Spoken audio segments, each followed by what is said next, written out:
ba natin mas mamememorize yung mga homonuclear diatomic molecules? Pag sinabi nating homonuclear diatomic molecules, number 1, homonuclear, so same sila ng nucleus, no? Kasi galing sila sa same element. Same element. And essentially, same atom.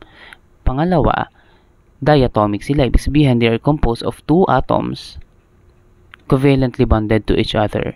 Okay? So, sila yung mga homonuclear diatomic molecules. And then, mas maintindihan natin sila through examples. So, ang tatandaan lang natin is Hoffman caliber. Okay? Basahin natin to as caliber.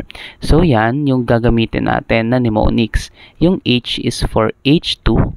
Yung O is O2. O2. Yung F is F2. I is I2. N, N2. Cl, Cl2.